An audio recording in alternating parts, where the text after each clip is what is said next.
Eugénie Bastier, c'est à vous, votre revue de presse hebdo des idées. Vous revenez ce matin, Eugénie, sur ce revirement en Suède où l'on a décidé de bannir les écrans de l'école. Oui, Dimitri, décidément, les pays du Nord sont pragmatiques. Alors que la gauche danoise a fait un virage à 180 degrés sur l'immigration, la droite suédoise fait machine arrière sur l'éducation. Le gouvernement suédois a donc décidé d'abandonner la numérisation de l'école, tenu responsable de la baisse de niveau des élèves. Exit les écrans des classes. Voilà le retour du bon vieux manuel en papier. Bon, il faut dire que le pays avait misé il y a 15 ans justement sur le tout numérique. La moyenne d'âge d'acquisition d'un smartphone en Suède est de 5-6 ans contre 9 ans en France. Comme le résume Michel Desmurger, l'auteur de La fabrique du crétin digital dans Le Figaro, ce qui est surprenant, c'est qu'il y ait fallu attendre aussi longtemps pour qu'un pays réagisse au dogme fou d'une numérisation supposément incontournable et forcément bienfaisante. Mais est-ce que la Suède est le seul pays à prendre ce virage, Eugénie ? Non, c'est un tournant qu'on observe peu à peu dans beaucoup de pays occidentaux. Il faut dire que le confinement est venu montrer les limites de la transmission virtuelle et des outils pédagogiques ludiques et innovants en ligne. On a vu ce que ça a donné. En France, il faut souligner que Jean-Michel Blanquer avait interdit les téléphones en classe dès 2018. Il faudrait bien sûr aller plus loin, mais on revient quand même de loin. Souvenez-vous, en 2014, à Clichy-sous-Bois, François Hollande lançait un grand plan numérique pour l'école. L'objectif, lutter contre les inégalités, bien sûr.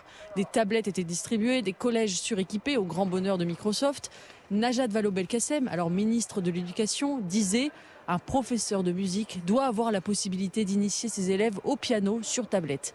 2,4 milliards d'euros dépensés. Wow. Une gabegie financière qui sera dénoncée par la Cour des comptes. Pour quel résultat ? Non seulement le niveau n'a pas augmenté, il a plutôt baissé, mais les inégalités se sont creusées. Aujourd'hui, la fracture numérique, c'est quoi ? C'est justement que les enfants des classes populaires sont gavés d'écran, tandis que ceux des classes aisées y échappent bien souvent grâce à leurs parents. Mais alors quelle est la leçon de cette histoire et de ce retournement finalement suédois ? Ce que ça montre, c'est que l'école numérique a été un grand songe, un mirage rattrapé par le réel. Et ce qui me frappe dans cette désillusion, c'est le refus de voir. Les études étaient là depuis 20 ans. Il y avait des lanceurs d'alerte qui alertaient sur l'extrême nocivité des écrans, sur le développement cognitif des enfants. Mais on les traitait de vieux ronchons, tout comme on appelle encore aujourd'hui réacs ceux qui s'alarment de l'emprise des jeux vidéo ou du porno sur la jeunesse. Pourquoi ? Parce que nous sommes obsédés par le culte du progrès et la peur de passer pour ringard.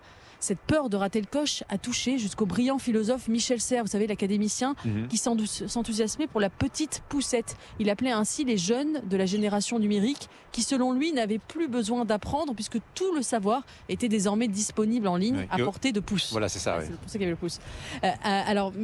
Mais on s'aperçoit qu'à l'heure de ChatGPT, où l'intelligence artificielle pourrait remplacer des centaines de milliers de cols blancs, nous avons en réalité plus besoin que jamais de la transmission, de la culture générale, de la concentration, de l'agilité d'esprit que permettent les livres. Moins d'écran, en définitive, pour rester humain face aux robots. Retour aux fondamentaux. Merci beaucoup, Eugénie Bastier, pour votre revue de presse hebdo des idées. À vendredi prochain.